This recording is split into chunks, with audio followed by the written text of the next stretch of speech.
Setelah menjual Baginda Raja pada seorang Baduy, Abu Nawas menyadari jika dirinya terancam hukuman berat. Ia kemudian pergi sementara dari rumahnya untuk menghindari para tentara kerajaan akan menangkapnya. Sesuai perintah raja, prajurit kerajaan kemudian mendatangi rumah Abu Nawas. Akan tetapi mereka tidak menemukan Abu Nawas. Setelah memeriksa ke seluruh ruangan rumah, mereka yakin jika Abu Nawas tidak berada di rumahnya. Para prajurit kembali ke istana dan melaporkan kepada Baginda Raja.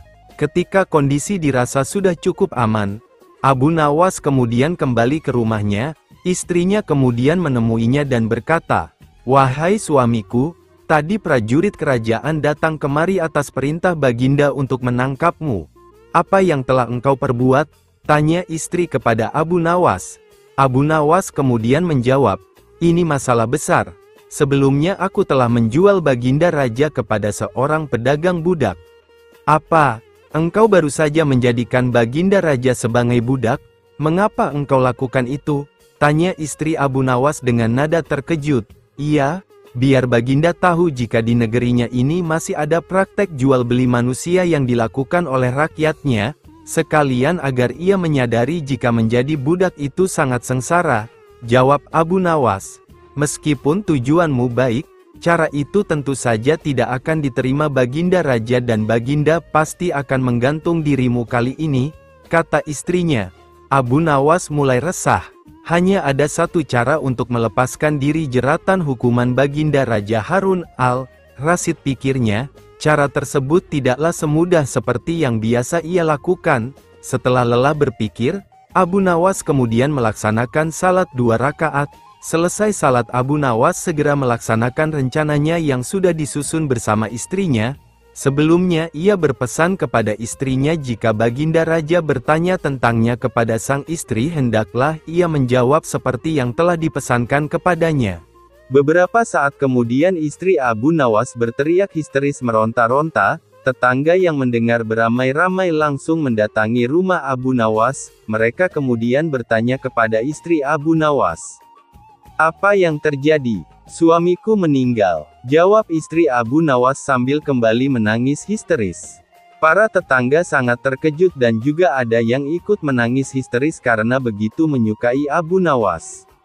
Kabar tentang kematian Abu Nawas dengan cepat menyebar hingga ke istana. Baginda yang mendengar kabar itu merasa tidak percaya seseorang seperti Abu Nawas telah meninggal dunia, padahal ia baru saja ingin menangkapnya. Baginda Raja bersama para pengawal istana dan tabib istana langsung menuju ke rumah Abu Nawas untuk memastikan kematiannya. Sesampai di rumah Abu Nawas, tabib istana langsung memeriksa keadaan Abu Nawas. Selesai memeriksa, kemudian tabib memastikan kepada Baginda jika Abu Nawas benar-benar telah meninggal dunia. Baginda Raja kemudian menangis terseduh-seduh setelah mendengar penjelasan tabib dan melihat tubuh Abu Nawas yang terbujur kaku. Karena meskipun seorang yang jahil, Abu Nawas adalah seorang sahabat yang sering memberikan saran-saran baik kepadanya meski dengan caranya sendiri. Baginda kemudian bertanya kepada istri Abu Nawas, "Adakah pesan terakhir Abu Nawas untukku?" "Ada Baginda. Suami hamba berpesan agar Baginda Sudi kiranya dapat mengampuni segala dosa dan kesalahannya yang telah ia lakukan kepada Baginda dunia dan akhirat. Ia juga berpesan jika Baginda benar-benar tulus memaafkannya, hendaklah Sudi kiranya rakyat yang menjadi saksi," jawab istri Abu Nawas. "Jika itu permintaan Abu Nawas, maka akan aku penuhi dengan baik," kata Baginda menyanggupi. Setelah dimandikan dan dikafani, jasad Abu Nawas yang telah dikerendakan kemudian dibawa ke sebuah lapangan yang besar yang dihadiri oleh rakyat yang banyak. Ketika sampai di sana, Baginda Raja kemudian berpidato di hadapan rakyatnya. "Wahai rakyatku, hari ini aku mengumumkan kepada kalian semua, bahwasanya aku telah mengampuni dunia akhirat semua dosa yang telah diperbuat Abu Nawas kepadaku. Dari janjiku ini kalian semualah yang menjadi akan saksinya," kata Baginda di hadapan rakyatnya. Baginda kemudian bertanya kepada istri Abu Nawas, "Adakah pesan terakhir Abu Nawas untukku?" "Ada Baginda. Suami hamba berpesan agar Baginda Sudi kiranya dapat mengampuni segala dosa dan kesalahannya yang telah ia lakukan kepada Baginda dunia dan akhirat. Ia juga berpesan jika Baginda benar-benar tulus memaafkannya hendaklah Sudi kiranya rakyat yang menjadi saksi. Jawab istri Abu Nawas, "Jika itu permintaan Abu Nawas, maka akan aku penuhi dengan baik." Kata Baginda menyanggupi. Setelah dimandikan dan dikafani, jasad Abu Nawas yang telah dikerendakan kemudian dibawa ke sebuah lapangan yang besar yang dihadiri oleh rakyat yang banyak. Ketika sampai di sana, Baginda Raja kemudian berpidato di hadapan rakyatnya. "Wahai rakyatku, hari ini aku mengumumkan kepada kalian semua, bahwasanya aku telah mengampuni dunia akhirat semua dosa yang telah diperbuat Abu Nawas kepadaku. Dari janjiku ini kalian semualah yang menjadi akan saksinya," kata Baginda di hadapan rakyatnya. Setelah Baginda selesai berpidato, tiba-tiba dari dalam kerenda terdengar suara orang berteriak mengucapkan kata, "Alhamdulillah." Sontak, orang-orang yang berada di sana berlari kocar-kacir ketakutan. Apalagi setelah berucap, Abu Nawas yang dinyatakan telah mati kemudian bangkit kembali dari dalam kerenda. Abu Nawas kemudian langsung berjalan melompat-lompat mendekati Baginda Raja dengan tubuhnya yang masih terbalut kain kafan. Baginda Raja merasa ketakutan dan berkata dengan nada yang bergetar kepada Abu Nawas, "Bukankah engkau sudah mati, dan apakah engkau hidup lagi?" tanya Baginda dengan nada ketakutan. "Hamba masih hidup Baginda dan tidak jadi mati tuanku. Terima kasih karena Baginda telah memaafkan semua kesalahan hamba pada Baginda," kata Abu Nawas tersenyum. "Jadi kau tidak mati?" tanya Baginda kembali. Abu Nawas menggelengkan kepalanya. "Kurang hajar, kau berani mempermainkanku. Ilmu apa yang engkau pakai?" tanya Baginda dengan kesal tapi penasaran. "Ini adalah ilmu yang hamba dapatkan dari seorang maha guru hamba," jawab Abu Nawas. "Ajarkan ilmu itu kepadaku," pinta Baginda. "Tidak mungkin Baginda, hanya seorang maha guru yang bisa mengajari kepada orang lain, sedang hamba tidak diajarkan cara untuk mengajarkan kepada orang lain," kata Abu Nawas. "Baiklah jika engkau tidak mau mengajari, aku akan mencari maha guru itu dan belajar kepadanya," kata Baginda. "Sungguh disayangkan sekali wahai Baginda, maha guru itu sudah benar-benar meninggal dunia, tidak sepertiku yang bisa hidup lagi," kata Abu Nawas. "Dasar kau Abu Nawas," gerutu Baginda kesal. Setelah itu Baginda dan semua orang yang hadir membubarkan diri. Abu Nawas kembali ke rumahnya dan hidup tenang terhindar dari hukuman berat Baginda. Pada zaman dahulu orang berpikir dengan cara yang amat sederhana. Dan karena kesederhanaan berpikir ini seorang pencuri yang telah berhasil menggondol 100 keping lebih uang emas milik seorang saudagar kaya tidak sudi menyerah.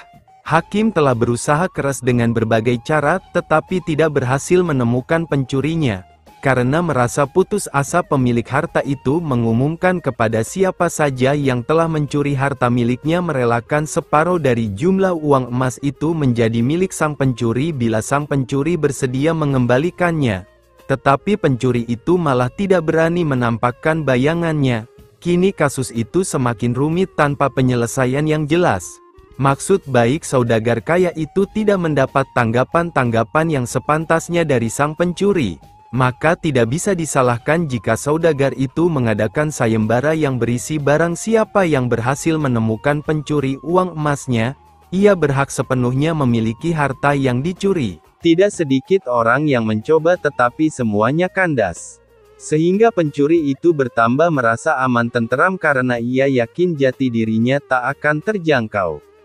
Yang lebih menjengkelkan adalah ia berpura-pura mengikuti sayembara.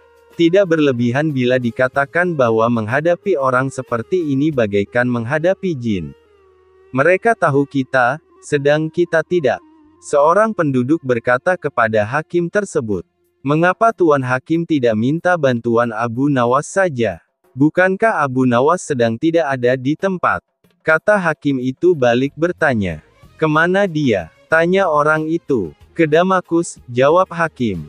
Untuk keperluan apa? Orang itu ingin tahu. Memenuhi undangan pangeran negeri itu, kata hakim. Kapan ia kembali? Tanya orang itu lagi. Mungkin 2 hari lagi, jawab hakim. Kini harapan tertumpu sepenuhnya di atas pundak Abu Nawas. Pencuri yang selama ini merasa aman sekarang menjadi resah dan tertekan. Ia merencanakan meninggalkan kampung halaman dengan membawa serta uang emas hasil curiannya. Tetapi ia membatalkan niat karena dengan menyingkir keluar daerah sama halnya dengan membuka topengnya sendiri. Ia lalu bertekad tetap tinggal apapun yang akan terjadi. Abu Nawas telah kembali ke Baghdad karena tugasnya telah selesai. Abu Nawas menerima tawaran mengikuti sayembara menemukan pencuri uang emas. Hati pencuri uang emas itu tambah berdebar tak karuan mendengar Abu Nawas menyiapkan siasat. Keesokan harinya semua penduduk dusun diharuskan berkumpul di depan gedung pengadilan. Abu Nawas hadir dengan membawa tongkat dalam jumlah besar. Tongkat-tongkat itu mempunyai ukuran yang sama panjang. Tanpa berkata-kata Abu Nawas membagi-bagikan tongkat-tongkat yang dibawa dari rumahnya. Setelah masing-masing mendapat 1 tongkat, Abu Nawas berpidato, "Tongkat-tongkat itu telah aku mantrai. Besok pagi kalian harus menyerahkan kembali tongkat yang telah aku bagikan. Jangan khawatir, tongkat yang dipegang oleh pencuri selama ini menyembunyikan diri akan bertambah panjang 1 jari telunjuk. Sekarang pulanglah kalian." Orang-orang yang merasa tidak mencuri tentu tidak mempunyai pikiran apa-apa. Tetapi sebaliknya, si pencuri uang emas itu merasa ketakutan. Ia tidak bisa memejamkan mata walaupun malam semakin larut. Ia terus berpikir keras. Kemudian ia memutuskan memotong tongkatnya sepanjang 1 jari telunjuk. Dengan begitu tongkatnya akan tetap kelihatan seperti ukuran semula. Pagi hari orang mulai berkumpul di depan gedung pengadilan. Pencuri itu merasa tenang karena ia yakin tongkatnya tidak akan bisa diketahui karena ia telah memotongnya sepanjang 1 jari telunjuk. Bukankah tongkat si pencuri akan bertambah panjang 1 jari telunjuk? Ia memuji kecerdikan diri sendiri karena ia ternyata akan bisa mengelabui Abu Nawas. Antrian panjang mulai terbentuk. Abu Nawas memeriksa tongkat yang dibagikan kemarin. Pada giliran si pencuri tiba, Abu Nawas segera mengetahui karena tongkat yang dibawanya bertambah pendek 1 jari telunjuk. Abu Nawas tahu pencuri itu pasti melakukan pemotongan pada tongkatnya karena ia takut tongkatnya bertambah panjang. Pencuri itu diadili dan dihukum sesuai dengan kesalahannya. 100 keping lebih uang emas kini berpindah ke tangan Abu Nawas. Tetapi Abu Nawas tetap bijaksana. Sebagian dari hadiah itu diserahkan kembali kepada keluarga si pencuri, sebagian lagi untuk orang-orang miskin dan sisanya untuk keluarga Abu Nawas sendiri.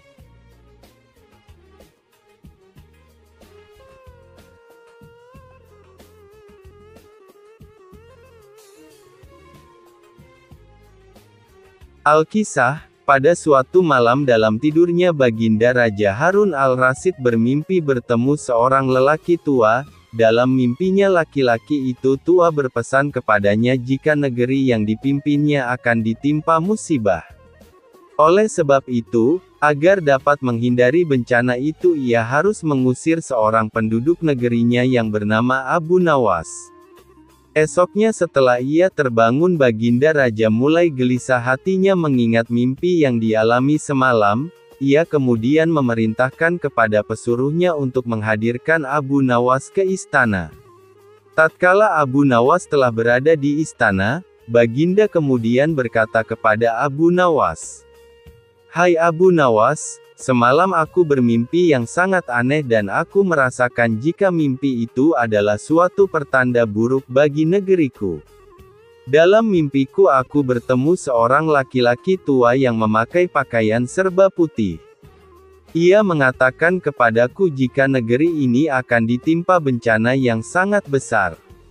Agar itu tidak terjadi, ia berpesan agar aku mengusir seorang rakyatku dari negeri ini yang bernama Abu Nawas, dan ia juga mengatakan jika Abu Nawas itu ingin kembali maka hendaklah dia tidak berpijak di atas bumi atau mengendarai tunggangan apapun, tapi jika ia tidak bisa melakukan seperti itu maka ia tidak boleh lagi kembali ke negeri ini. Oleh sebab mimpi itu maka aku yakin ada sebuah kesialan atas dirimu. Maka aku memutuskan untuk mengusirmu dari negeri ini, kata Baginda. Dengan perasaan yang berkecamuk setelah mendengarkan perintah Baginda Raja atas pengusiran dirinya, Abu Nawas kemudian meninggalkan istana dan kembali ke rumah. Ia menceritakan kepada istrinya tentang apa yang telah dititahkan raja kepadanya. Istrinya merasa sangat sedih. Abu Nawas kemudian pergi meninggalkan keluarganya dengan bekal yang dibawa seadanya. Ketika dalam perjalanan ia terus memohon kepada Tuhan agar diberi petunjuk, ia pun terus memutar otaknya agar dapat keluar dari masalah itu. Abu Nawas terus berjalan tanpa tujuan yang pasti hingga ia berada di sebuah negeri. Selama beberapa hari di sana ia terus berpikir bagaimana cara ia kembali ke negeri Baghdad tanpa melanggar apa yang telah dipesankan raja kepadanya, yaitu tidak boleh menginjak bumi dan tidak pula mengendarai tunggangan apapun. Bukan Abu Nawas namanya jika ia memiliki keputusasaan. Abu Nawas tidak berputus asa atas apa yang telah menimpanya. Meskipun alasan yang membuat ia diusir sama sekali tidak masuk akal, ia menerimanya dengan ikhlas, selalu berdoa kepada Allah dan berpikir untuk bisa keluar dari setiap masalah yang menimpanya. Tibalah pada suatu hari ia merasa rindu berat kepada keluarganya di negeri Baghdad, namun ia belum menemukan cara untuk kembali. Hingga pada suatu hari lain tiba-tiba dia menemukan sebuah cara yang sangat masuk akal dan tidak membuatnya melanggar perintah raja. Setelah ia menemukan cara tersebut, Abu Nawas segera mempersiapkan segala sesuatu dan bersiap-siap untuk kembali ke kampung halamannya. Kabar kembalinya Abu Nawas mulai tersebar dalam negeri hingga ke telinga Baginda. Rakyat menyambut gembira kepulangan Abu Nawas karena kecintaan akan dirinya. Baginda Raja juga ikut senang. Tapi dalam suasana yang berbeda. Jika rakyat senang karena mereka menyukai Abu Nawas, Baginda Raja senang karena kali ini ia dapat leluasa memberi hukuman kepada Abu Nawas. Baginda berpikir pasti mustahil Abu Nawas dapat kembali tanpa berpijak pada bumi atau menunggangi sesuatu. Tibalah Abu Nawas di istana dan menghadap Baginda Raja. Kehadirannya di istana membuat Baginda Raja sangat kaget ketika melihat Abu Nawas bergelantungan mengikat dirinya di bawah seekor keledai. Dan kemudian Abu Nawas berkata kepada Baginda Raja, "Wahai Baginda Raja, bukankah engkau telah mengusirku dari negeri ini, dan melarangku kembali dengan berjalan memijak bumi dan tidak pula boleh menunggang apapun? Maka oleh sebab itu aku telah kembali dengan tidak memijak pada bumi dan tidak pula menunggung apapun, kecuali aku bergelantungan di bawah perut keledai." Melihat tingkah pola dan alasan yang diberikan Abu Nawas, Baginda Raja pun merasa masuk akal dan sangat memuaskan beliau. Akhirnya Abu Nawas bisa kembali ke keluarganya dan terbebas dari hukuman Baginda Raja. Pada suatu ketika Baginda Raja Harun al-Rasyid mengajukan 2 pertanyaan kepada para menterinya, tapi tidak ada satu pun dari mereka dapat memberikan jawaban yang dapat memuaskan Baginda. Sedang Baginda Raja sangat menginginkan jawaban yang tepat terhadap pertanyaannya. Para penasehat kerajaan akhirnya menyarankan Baginda Raja menghadirkan Abu Nawas ke istana dan bertanya kepadanya. Baginda Raja kemudian memerintahkan pesuruh istana untuk menjemput Abu Nawas.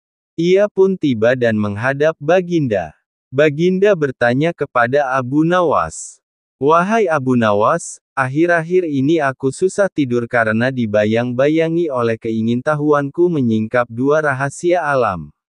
Mohon ampun Baginda, apa sebenarnya keingintahuan Baginda itu?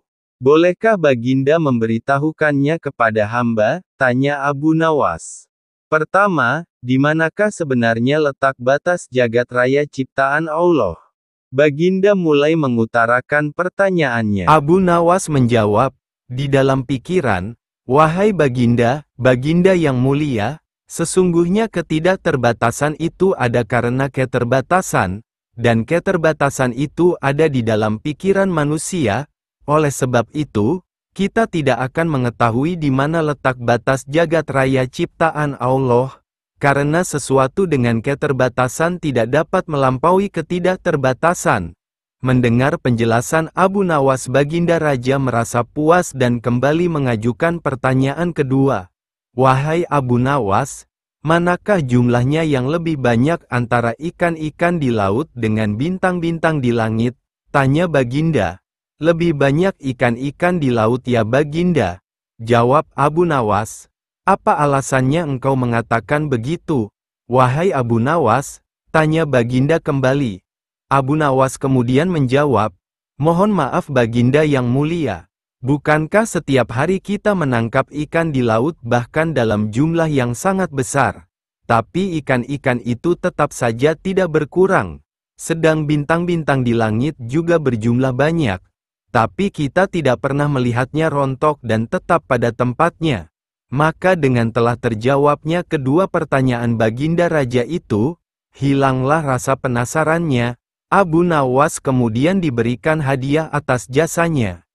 Pada suatu hari yang tenang tatkala Abu Nawas sedang tidak di rumahnya, datanglah beberapa orang pekerja yang diutus oleh Baginda Raja Harun al-Rasyid ke rumah Abu Nawas. Mereka berkata kepada istri Abu Nawas bahwa Baginda Raja semalam bermimpi jika di bawah rumah Abu Nawas terkubur harta terpendam yang tidak ternilai harganya. Oleh sebab itu Baginda Raja memerintahkan kepada mereka untuk membongkar rumah Abu Nawas dan menggali tanahnya. Istri Abu Nawas berusaha sekuat tenaga untuk menghentikan para pekerja Baginda Raja tersebut, tetapi mereka mengacuhkannya dan terus menggali hingga dalam. Setelah siap menggali, mereka sama sekali tidak menemukan apa-apa kemudian kembali ke istana dengan meninggalkan lubang yang dalam di rumah Abu Nawas. Ketika Abu Nawas kembali ke rumah, alangkah kagetnya ia mendapati rumahnya yang telah hancur dan ada lubang besar di dalamnya. Istrinya pun menemui Abu Nawas menghidangkan makanan untuknya dan menceritakan apa yang telah terjadi pada rumah mereka. Abu Nawas tertunduk sedih mendengar cerita istrinya. Ia seketika kehilangan nafsu makannya. Tidak habis pikir Baginda Raja tega memberi perintah semena-mena untuk menghancurkan rumahnya yang merupakan tempat dia dan keluarganya berteduh dan berkumpul menghabiskan waktu bersama. Ia semakin bertambah sakit hati karena Baginda Raja tidak meminta maaf kepadanya dan tidak pula mengganti semua kerugian atas perusakan paksa yang dilakukan pekerja istana. Semalaman Abu Nawas tidak bisa tidur dan juga makan makanan yang telah dihidangkan istrinya. Dia terus memikirkan bagaimana caranya ia dapat membalas perbuatan Baginda Raja yang telah semena-mena padanya. Pagi pun tiba, tapi dia juga belum menemukan satupun ide yang bisa digunakan. Makanan yang dihidangkan istrinya juga tidak dimakan, sehingga makanan itu menjadi basi. Maka datanglah lalat-lalat hinggap di makanannya. Abu Nawas kemudian memperhatikan lalat-lalat itu dan dengan tiba-tiba terbesitlah di dalam kepalanya sebuah ide. Ia tertawa gembira karena telah mendapatkan cara membalas perlakuan raja. Abu Nawas kemudian memanggil istrinya, tolong bawakan kepadaku sebatang besi dan sehelai kain untuk membungkus makanan. Wahai suamiku, untuk apa engkau meminta itu? Tanya sang istri keheranan. Aku ingin membalas perbuatan Baginda Raja kepada kita. Jawab Abu Nawas. Ia kemudian membungkus makanannya dan segera pergi ke istana menemui Baginda Raja dengan membawa makanan yang telah dibungkus beserta lalat-lalat yang hinggap di dalamnya. Juga sebuah besi pemukul. Ia kemudian menemui Baginda Raja yang kebetulan sedang bersama para menterinya seraya membungkuk memberi hormat. Abu Nawas berkata kepada Baginda, Ampun tuanku, kedatangan hamba ke sini adalah untuk meminta keadilan untuk hamba dari tamu-tamu tak diundang yang datang ke rumah hamba dan tanpa seizin telah memakan makanan hamba. Wahai Abu Nawas, siapakah gerangan tamu-tamu yang tak diundang itu? Tanya Baginda. Abu Nawas kemudian menjawab sambil membuka bungkusan makanannya. Lalat-lalat ini ya Baginda, hamba ingin mendapatkan keadilan dari Baginda atas perlakuan lalat-lalat ini kepada hamba, karena sebagai pemimpin negeri ini kepada Baginda lah hamba meminta keadilan. Baginda Raja kemudian kembali bertanya, "Wahai Abu Nawas, keadilan seperti apa yang engkau inginkan dariku? Hamba ingin Baginda Raja memberikan sebuah izin tertulis untuk hamba, supaya hamba diberi kuasa untuk menghukum lalat-lalat ini kapanpun dan dimanapun hamba berada." Jawab Abu Nawas. Baginda Raja merasa bingung terhadap permintaan Abu Nawas yang sangat aneh, namun demi keadilan untuk rakyatnya ia pun dengan terpaksa membuat sebuah surat kuasa yang memuat tentang pemberian izin kepada Abu Nawas untuk menghukum lalat-lalat kapanpun dan dimanapun ia hinggap dan tidak ada seorang pun yang boleh melarangnya. Setelah mendapatkan surat kuasa dari Baginda Raja, Abu Nawas tersenyum. Tanpa menunggu lama ia langsung mengeluarkan sebuah besi pemukul yang telah dibawanya dari rumah, kemudian langsung memukul lalat-lalat yang ada di makanannya, lalu lalat-lalat terbang dan hinggap di mana-mana di kaca, di meja sampai di tempat makan Baginda Raja. Abu Nawas tidak peduli, terus memukul dimanapun lalat hinggap hingga seisi ruangan itu hancur berkeping-keping dibuatnya, semua perabotan dan barang-barang raja hancur. Baginda Raja dan pengawal istana tidak dapat melakukan apa-apa menyaksikan Abu Nawas menghancurkan semua benda-benda berharga di ruangan itu karena Abu Nawas telah mendapat izin tertulis dari beliau. Baginda sadar dan merasa malu kepada menteri-menterinya tentang apa yang telah dilakukan kepada rumah Abu Nawas dan keluarganya tanpa meminta maaf dan mengganti rugi. Setelah puas memporak-porandakan seisi ruangan Baginda Raja, Abu Nawas kemudian kembali ke rumah dan menceritakan kepada istrinya apa yang telah ia lakukan ketika menghadap Baginda Raja. Suatu hari ketika Abu Nawas menghabiskan waktunya di rumah tiba-tiba datang 3 orang pengawal istana ke rumahnya. Ketiga pengawal itu menemui Abu Nawas dan berkata jika mereka diperintahkan Baginda Raja untuk berak di tempat tidur Abu Nawas. Sontak Abu Nawas sangat marah mendengar penuturan mereka, tetapi ia tidak dapat mengelak dari perintah Baginda Raja. Abu Nawas kemudian berkata, "Jika itu adalah perintah Baginda, maka laksanakanlah jika kalian merasa mampu melaksanakannya." Kata Abu Nawas, "Tentu saja kami mampu melaksanakannya," jawab ketiga pengawal itu dengan enteng. Para pengawal tersebut segera naik ke tempat tidur Abu Nawas, kemudian bersiap-siap melaksanakan rencana kotor mereka. Abu Nawas meninggalkan kamarnya, dan kemudian kembali dengan membawa sebuah tongkat pemukul. Ketika mereka hendak melepaskan pakaian tiba-tiba Abu Nawas muncul dan berkata kepada mereka, "Kalian kesini karena ingin melaksanakan perintah Baginda Raja?" "Betul," jawab pengawal serentak. "Jika begitu, aku akan mengawasi kalian," kata Abu Nawas. "Baginda Raja hanya memerintahkan kalian untuk berak di tempat tidurku, akan tetapi tidak mengatakan kalian harus kencing juga. Oleh sebab itu, jika kalian kencing aku akan memukul pantat kalian dan akan melaporkan kepada Baginda bahwa kalian tidak bisa menjalankan perintah," lanjut Abu Nawas. Mendengar perkataan Abu Nawas, wajah mereka menjadi ragu dan saling memandang satu sama lain. Para pengawal itu kemudian berkata kepada Abu Nawas, "Jika begitu, kami tidak akan sanggup menjalankan perintah Baginda Raja." Para pengawal kemudian membatalkan niatnya untuk berak di tempat tidur Abu Nawas. Kemudian datanglah seorang kepercayaan Baginda Raja menemui Abu Nawas. Ia berkata kepada Abu Nawas, "Wahai Abu Nawas, aku sudah tahu apa yang terjadi antara engkau dan ketiga pengawal ini. Aku diperintahkan Baginda untuk memberitahumu, jika ketiga pengawal ini dapat melaksanakan perintah Raja, maka mereka satu persatu akan mendapatkan hadiah dari Baginda.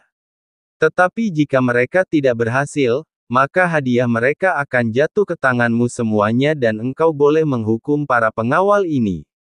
Abu Nawas langsung tersenyum mendengar penjelasan pesuruh Baginda Raja. Ia langsung memukul pantat ketiga orang itu, para pengawal itu berteriak meminta ampun. Abu Nawas kemudian menuju istana untuk mengambil hadiahnya. Di sana Baginda Raja memang telah menunggunya karena ia yakin bahwa Abu Nawas bukanlah orang yang mudah dikalahkan akal pikirannya. Suatu hari Baginda ingin mengadakan pesta di istananya. Ia berencana mengundang semua pembesar-pembesar negeri dan juga pembesar-pembesar negeri tetangga. Tetapi, pesta yang akan diadakan kali ini sangatlah berbeda, karena Baginda Raja menyelipkan sebuah rencana untuk mengerjai Abu Nawas dan kali ini Baginda sangat yakin jika Abu Nawas akan masuk ke dalam perangkap. Tibalah pada hari yang sudah ditentukan untuk menggelar pesta, seluruh undangan, termasuk Abu Nawas yang turut diundang berhadir di istana. Ketika semua tamu undangan yang hadir sudah berkumpul, Baginda memerintahkan pelayan istana untuk membasuh tangan dan kaki para undangan dengan air mawar nan harum. Satu persatu tamu undangan yang hadir telah selesai dibasuh. Kini tinggallah giliran Abu Nawas. Tidak pernah menyangka sebelumnya jika pada hari itu ia akan menjadi bahan tertawaan Baginda dan para undangan yang berhadir. Sepertinya Baginda memang sudah menyusun rencana tersebut dengan sangat matang. Baginda sengaja memerintahkan kepada para pelayan istana agar Abu Nawas mendapat urutan terakhir. Diam-diam Baginda terus memperhatikan Abu Nawas. Pas ketika giliran Abu Nawas dibasuh tangan dan kakinya, pelayan langsung membasuh dengan air kencing unta yang dicampur dengan bunga-bunga yang sudah disiapkan sebelumnya sesuai perintah Baginda. Sontak saja seluruh tamu undangan yang hadir merasa tidak nyaman dengan bau yang ditimbulkan dan sibuk mencari sumber bau tersebut. Akhirnya diketahuilah jika Abu Nawas yang menjadi sumber bau yang sangat tidak mengenakan itu. Ia pun dijauhkan dan ditertawakan oleh semua tamu yang hadir termasuk Baginda Raja sendiri yang senang bukan kepalang karena rencananya berhasil. Setelah menanggung tidak sanggup malu yang amat sangat di hadapan para tamu yang hadir. Tanpa bicara apa-apa Abu Nawas langsung meninggalkan ruangan tamu menemui pelayan yang telah membuat dia malu tadi. Pelayan tersebut meminta maaf dan mengakui jika itu adalah perintah Baginda Raja. Mendengar penuturan pelayan, Abu Nawas sangat terkejut, tidak pernah terpikirkan sebelumnya jika Baginda akan menggunakan. Abu Nawas pun bergegas meninggalkan istana dalam keadaan sangat kesal. Dalam hati ia bergumam, "Baiklah, hari ini Paduka telah memberiku kuah tak sedap. Esok hari aku akan membalasnya dengan isinya." Setelah kejadian dipermalukan di istana dengan kencing unta, Abu Nawas menaruh rasa kesal yang bukan main terhadap Baginda Raja, sehingga sejak saat itu ia tidak pernah menginjakkan lagi kakinya di istana. Karena sudah 2 bulan Abu Nawas tidak terlihat di istana, Baginda Raja pun merasa rindu akan tingkah pola dan cerita-cerita lucu dari Abu Nawas. Baginda pun mengutus pengawal untuk menghadirkan Abu Nawas ke istana. Akan tetapi Abu Nawas tidak bersedia memenuhi panggilan Baginda dengan alasan sakit parah dengan harapan Baginda Raja akan menjenguknya. Khawatir dengan kondisi Abu Nawas, Baginda pun menyempatkan diri untuk menengok Abu Nawas dengan diiringi para pengawal dan beberapa pejabat kerajaan. Pucuk dicinta ulam tiba. Begitu mendengar Baginda Raja menuju ke rumahnya, Abu Nawas langsung memasang aksi cerdasnya. Ia langsung meminta istrinya menyiapkan obat ajaib dengas berbentuk bulatan kecil-kecil. Akan tetapi yang di antara bulatan-bulatan obat tersebut sudah diselipkan tinja yang memang sudah dipersiapkan Abu Nawas sebelumnya. Baginda Raja pun segera menuruti perintah Abu Nawas. Begitu mata Raja terpejam, Abu Nawas cepat-cepat memasukkan butiran kotoran tadi ke mulut Baginda Raja. Spontan saja Baginda Raja bangkit membelalakkan matanya. "Hai Abu Nawas, Sepertinya engkau memberiku makan tinja ya? Akan kuhukum berat engkau, kata Baginda. Abu Nawas pun segera bersimpuh memberi hormat kepada Baginda. Ampun Baginda, apakah Baginda masih ingat? 2 bulan yang lalu dalam sebuah pesta di istana Baginda telah lebih dahulu memberi hamba kuahnya, kencing unta. Oleh sebab itu untuk membalas kebaikan Baginda maka sekarang hamba memberi isinya, kotoran unta. Jikalau bukan karena kejadian itu, hamba tidak akan berani melakukan ini pada Baginda. Jika Baginda bersikeras ingin menghukum hamba, maka kejadian ini akan hamba beritahukan kepada orang lain, kata Abu Nawas. Mendengar penuturan Abu Nawas, Baginda pun merasa risau takut jika orang mengetahui jika ia telah memakan kotoran unta atas perintah Abu Nawas. Baiklah Abu Nawas, karena kejahilanku kemarin maka aku memaafkanmu. Tapi engkau tidak boleh memberitahukan siapa-siapa tentang kejadian ini, kata Baginda. Ampun Baginda, jika itu yang Baginda minta seperti itu, lain lagi ceritanya. Hamba minta 100 dinar sebagai biaya jaga rahasia, jawab Abu Nawas. Dasar kau Abu Nawas, kata Baginda geram. Baginda pun menyetujui permintaan Abu Nawas dengan menyerahkan pundi uang sebanyak 100 dinar, kemudian pamit pulang menuju istana bersama para pengikutnya. Suatu hari, beberapa orang kawan-kawan Abu Nawas merencanakan sebuah perjalanan wisata ke hutan. Agar perjalanan tidak menjadi membosankan, diajaklah Abu Nawas untuk ikut serta.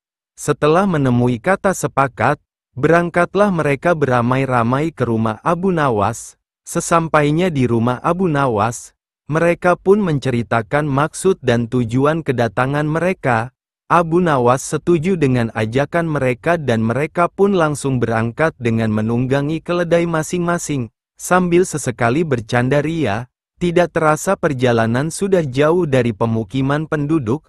Tibalah mereka di pertigaan jalan yang sunyi dan tidak ada siapapun di sana selain mereka sendiri. Mereka pun berhenti. Di pertigaan jalan itu, mereka mulai ragu-ragu, karena ada 2 jalan yang menuju ke hutan. Yang satu jalan menuju hutan wisata dan satunya lagi jalan menuju hutan rimba yang penuh dengan binatang buasnya. Sebagai seorang yang bijak, Abu Nawas menyarankan untuk tidak meneruskan perjalanan. Karena bila salah pilih jalan maka bahaya yang akan mengancam. Tetapi salah seorang dari mereka tiba-tiba berkata, "Aku mempunyai 2 orang sahabat yang tinggal dekat semak-semak sebelah sana. Mereka adalah saudara kembar identik. Tidak ada seorang pun yang bisa membedakan keduanya karena rupa mereka begitu mirip. Tapi perbedaan mereka yang satu selalu berkata jujur, sedangkan yang lainnya selalu berkata bohong. Dan mereka adalah orang-orang aneh karena mereka hanya mau menjawab satu pertanyaan saja.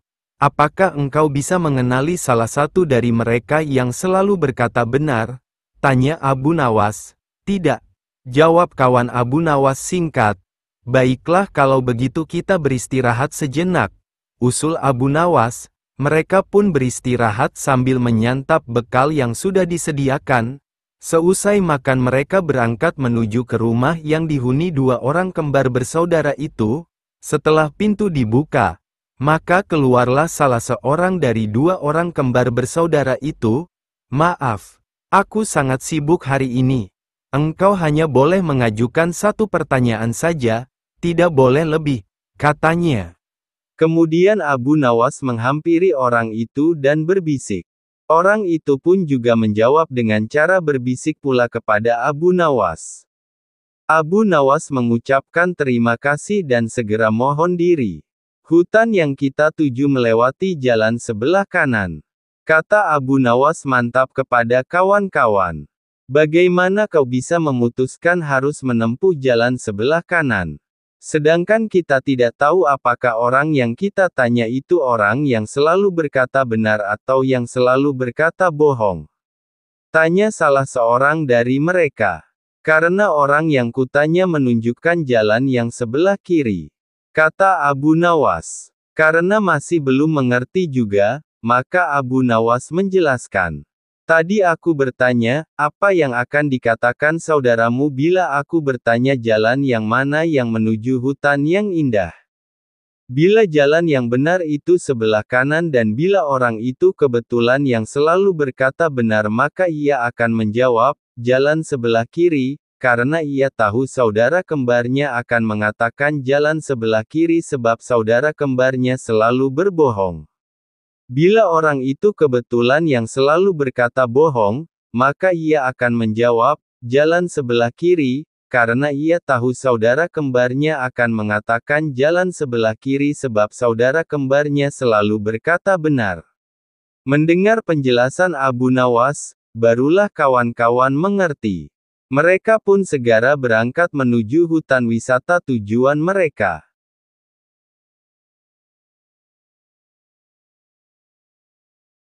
Suatu hari, Abu Nawas bertemu seorang pengemis laki-laki.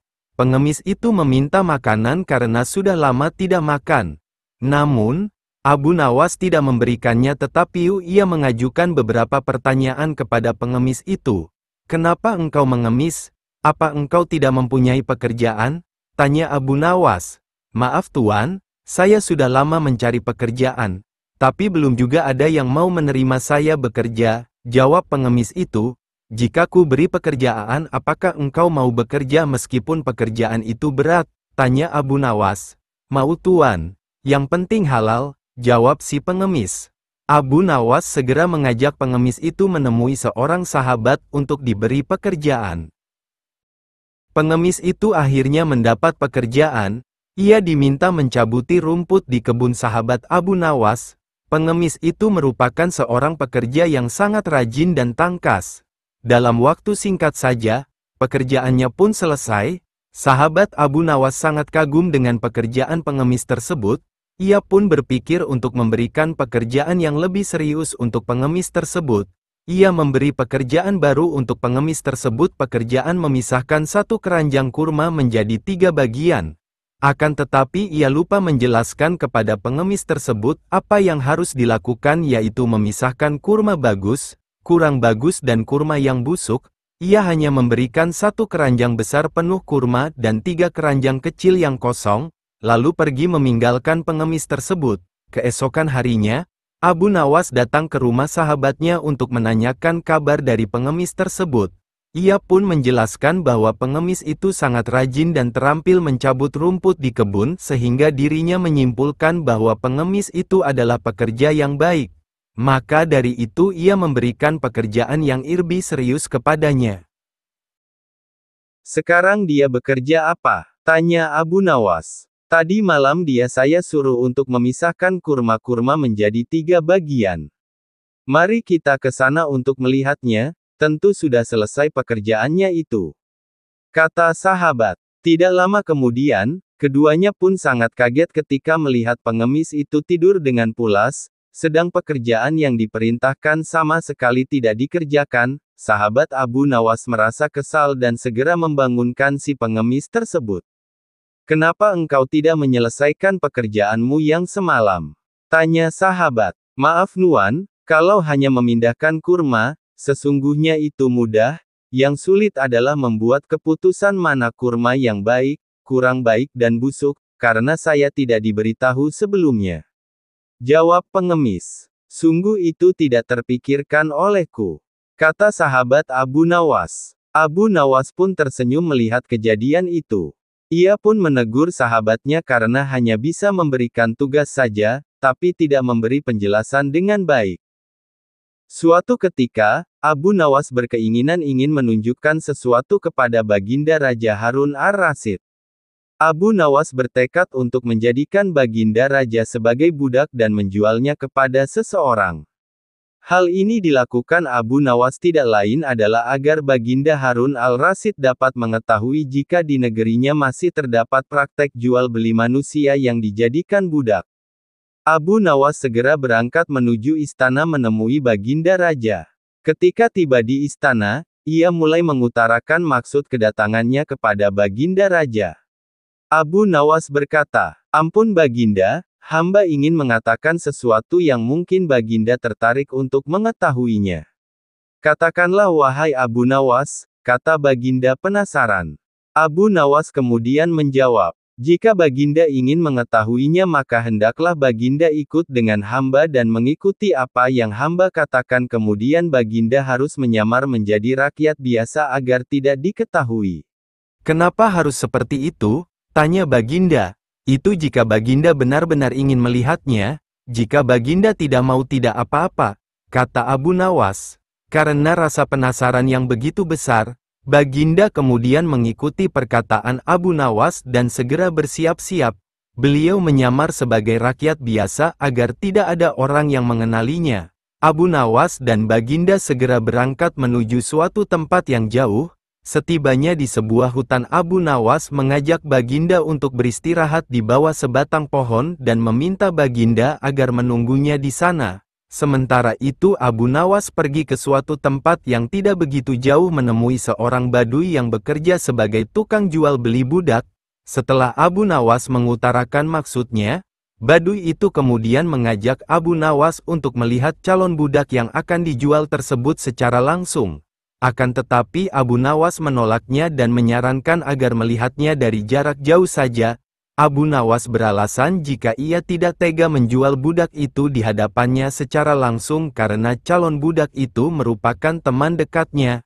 Badui itu kemudian menyetujui saran Abu Nawas dan segera membuatkan surat perjanjian jual beli yang menyatakan badui itu memiliki hak penuh atas budak yang dibelinya. Abu Nawas kemudian menandatangani perjanjian itu. Setelah mendapat bayaran dari badui, ia kemudian pergi meninggalkan Baginda Raja yang sedang beristirahat menunggunya di bawah pohon. Badui pedagang budak itu kemudian datang menemui Baginda Raja yang sedang duduk di bawah pohon. Baginda Raja mulai geram sendiri karena Abu Nawas juga belum kembali menemuinya. Tiba-tiba muncul di depannya seorang asing yang sama sekali tidak ia kenali.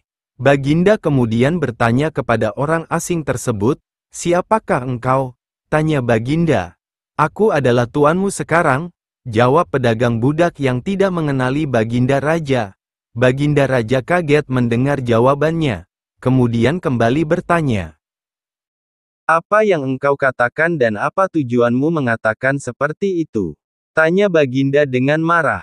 Badui pedagang budak tersebut kemudian menjawab dengan kasar, "Seseorang yang bernama Abu Nawas telah menjualmu kepadaku dan ia telah menandatangani surat kuasa penuhku atas engkau."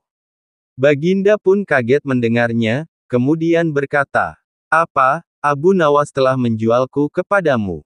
"Iya, kenapa?" jawab pedagang budak geram. "Apakah kamu tidak mengenal siapa aku?"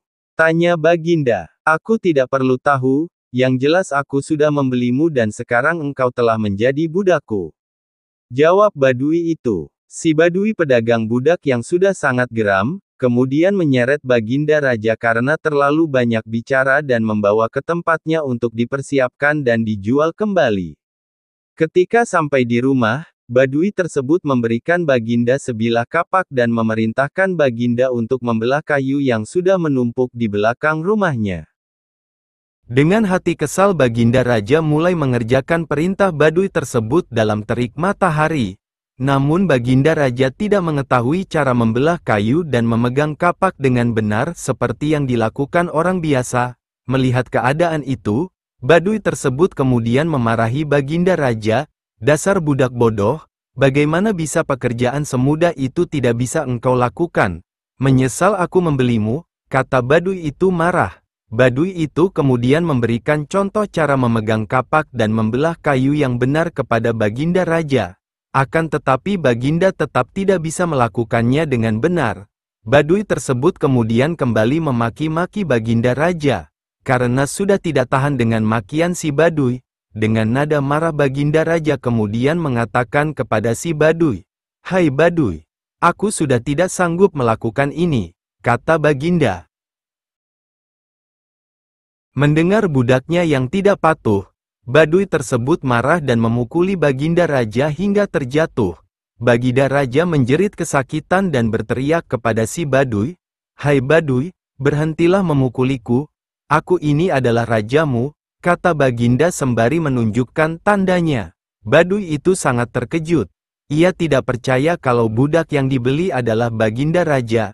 Ia segera bersujud memohon ampunan Baginda.